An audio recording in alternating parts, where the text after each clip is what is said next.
नमस्कार। जय श्री राम, जय श्री हरि।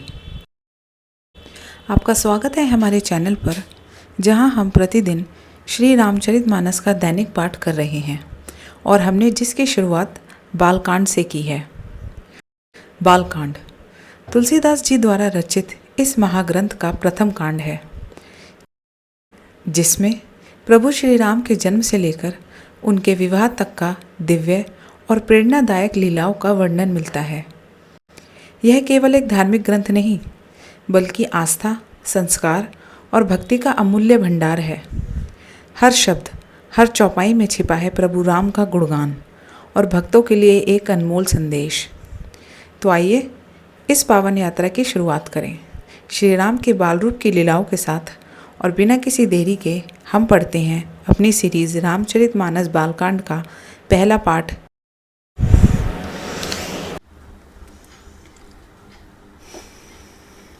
भरे भुवन घोर कठोर, रव रबी बाजी, तजी मार्गू चले, चिक्रही दिग्गज डोल मही, अहि कोल कुरूम कल मले, सुर असुर मुनि कर, कान दिन्हे सकल बिकल बिचारही, कोंदंड खंडेऊ राम तुलसी, जैती बचन उचारही। घोर कठोर शब्द से सब लोग भर गए। सूर्य के घोड़े मार्ग छोड़कर चलने लगे, दिग्गज चिंघाड़ने लगे, धरती डोलने लगी, शेष, वाराह और कच्छप कलमला उठे।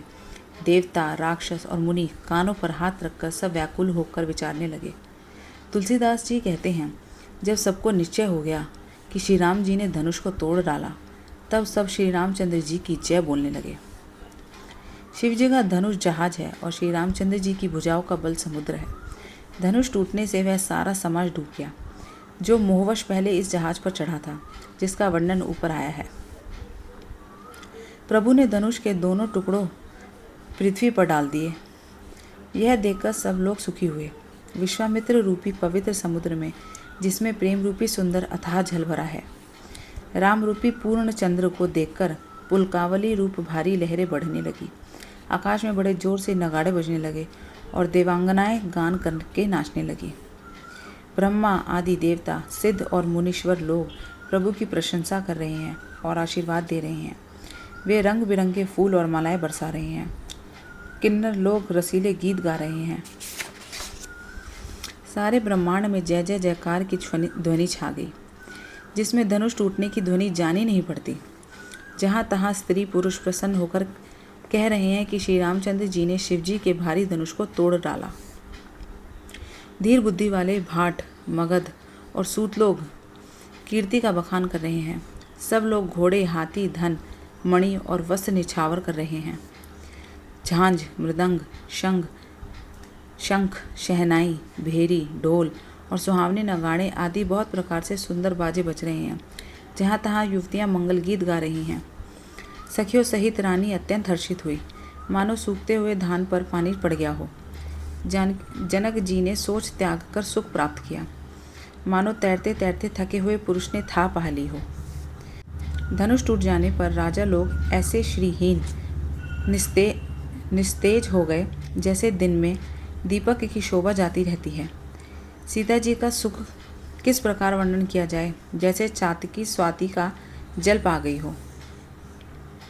श्री राम जी को लक्ष्मण जी किस प्रकार देख रहे हैं, जैसे चंद्रमा को चकोर का बच्चा देख रहा हो।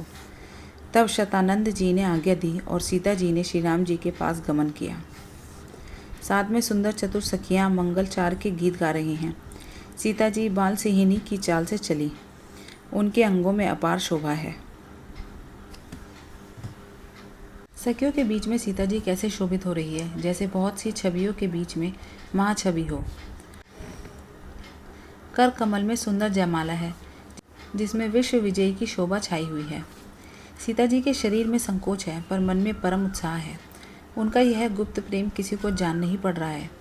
समीप जाकर श्री राम जी को शोभा देखकर राजकुमारी सीता जी चित्र में लिखी सी रह गई। चतुर सखी ने यह दशा देखकर समझाकर कहा, सुहावनी जयमाला पहनाओ। यह सुनकर सीता जी ने दोनों हाथों में माला उठाई, पर प्रेम के विवश होने से पहनाई नहीं जाती।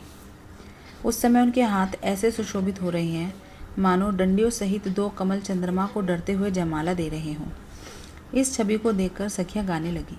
तब सीता जी ने श्री राम जी के गले में जयमाला पहना दी। रघुबर उर जयमाल देखी, देव बरिसी ही सुमन, सकुचे सकल भुआल, जनु बिलोकी रवि कुमुद गन।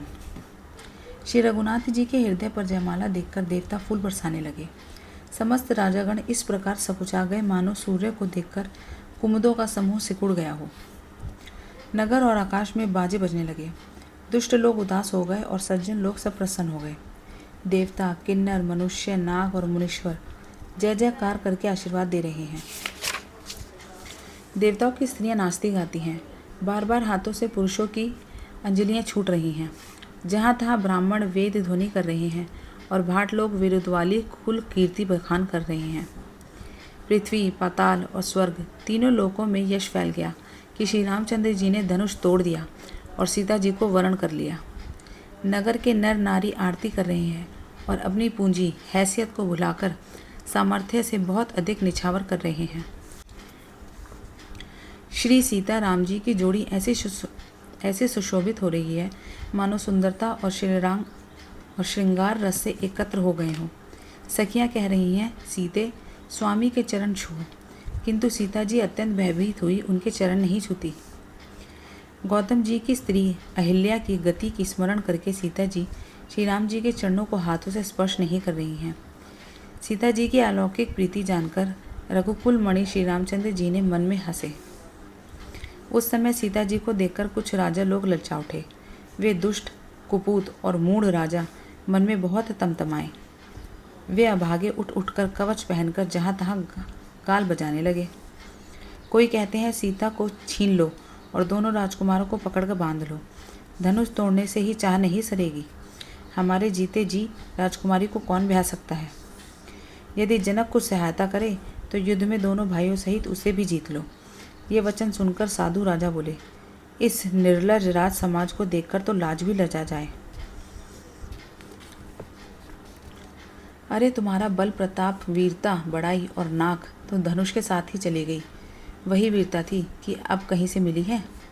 ऐसी दुष्ट बुद्धि है तभी तो विधाता ने तुम्हारे मुखों पर कालिक लगा दी। ईर्ष्या, घमंड और क्रोध छोड़कर नेत्र भरकर श्री राम जी की छवि को देख लो। लक्ष्मण के क्रोध को प्रबल अग्नि जानकर उसमें पतंगे मत बनो। जैसे गरुड़ का भाग कौवा चाहे, सिंह का भाग खरगोश चाहे, बिना कारण ही क्रोध करने वाला अपनी कुशल चाहे, शिवजी से विरोध करने वाला सब प्रकार की संपत्ति चाहे, लोभी लालची सुंदर कीर्ति चाहे, कामी मनुष्य निष्कलंकता चाहे तो क्या पा सकता है। और जैसे श्री हरि के चरणों से विमुख मनुष्य मोक्ष चाहे। हे राजाओं, सीता के लिए तुम्हारा लालच भी वैसा ही व्यर्थ है। कोलाहल सुनकर सीता जी शंकित हो गई। तब सखिया उन्हें वहां ले गई जहां रानी सीता जी की माता थी। श्री रामचंद्र जी ने मन में सीता जी के प्रेम का बखान करते हुए स्वाभाविक चाल से गुरु जी के पास चले।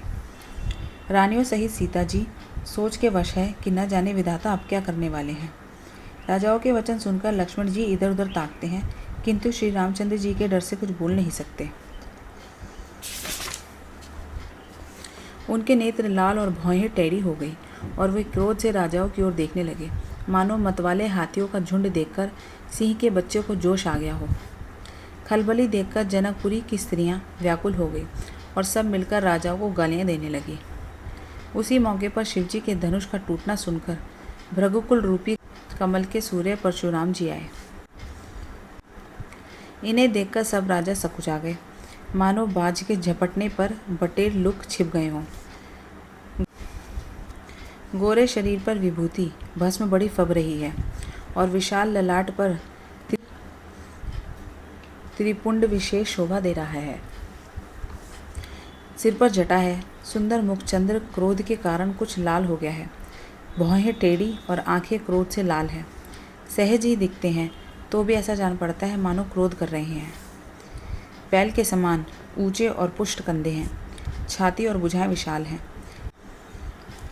सुंदर यज्ञोपवीत धारण किए, माला पहने और मर्ग चर्म लिए हैं। कमर में मुनियों का वस्त्र और 2 तरकस बांधे हैं।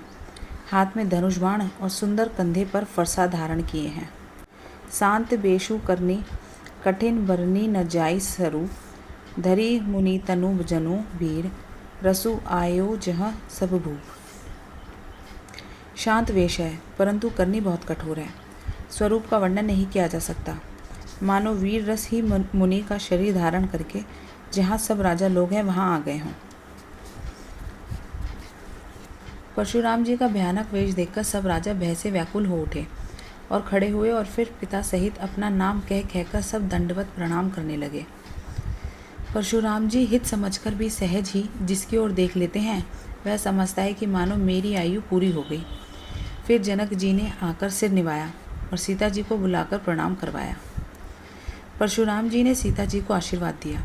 सखियाँ हर्षित हुई और वहाँ अब अधिक देर ठहरना ठीक न समझकर वे सयानी सखियाँ उनको अपने मंडली में ले गई।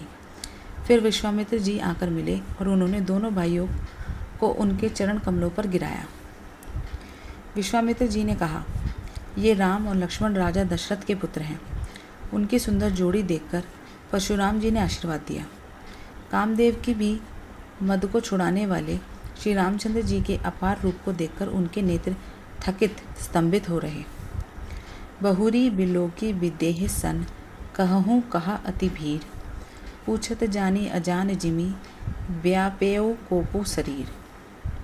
फिर सब देखकर जानते हुए भी अनजान की तरह जनक जी से पूछते हैं कि कहो, यह बड़ी भारी भीड़ कैसी है। उनके शरीर में क्रोध छा गया जिस कारण सब राजा आए थे।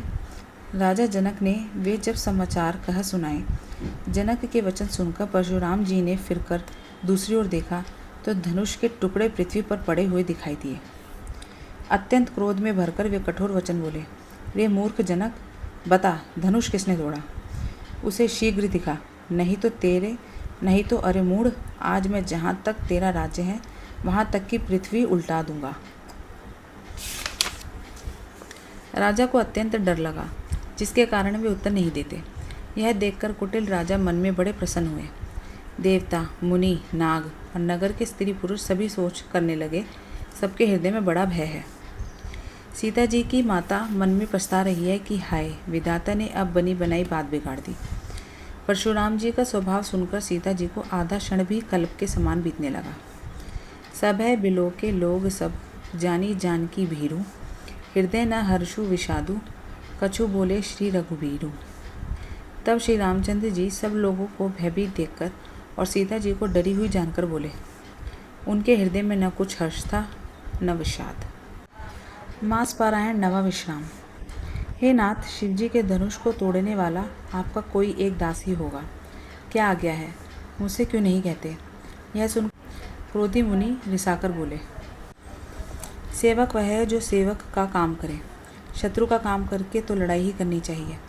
हे राम, सुनो, जिसने शिवजी के धनुष को तोड़ा है वह सहस्त्र बाहु के समान मेरा शत्रु है। वह इस समाज को छोड़कर अलग हो जाए, नहीं तो सभी राजा मारे जाएंगे। मुनि के वचन सुनकर लक्ष्मण जी मुस्कुराए और परशुराम जी का अपमान करते हुए बोले। तो दोस्तों, आज के पवित्र रामचरितमानस पाठ की यह कड़ी यहीं संपन्न होती है। प्रभु श्री राम की महिमा अपरंपार है और उनका हर प्रसंग हृदय को शुद्ध करता है। प्रभु श्री राम के चरणों में समर्पित यह यात्रा ऐसे ही चलती रहेगी। पर कल इसी समय इसी चैनल पर एक नई चौपाई, एक नई बालकांड की लीला के साथ हम फिर मिलेंगे। अगर आपको यह पाठ भावहीन लगा हो और आपके मन को भाया हो तो कृपया इसे लाइक करें, शेयर करें और चैनल को सब्सक्राइब करना ना भूलें। आपकी सहभागिता हमें इस आध्यात्मिक यात्रा को और आगे बढ़ाने की प्रेरणा देती है। अंत में प्रभु श्री राम, माता सीता और भक्त हनुमान के चरणों में हम सबका सादर वंदन। सिया राम मैं सब जग जानी, करहूँ प्रणाम जोरिए जुग पानी। जय श्री राम, जय श्री हरि।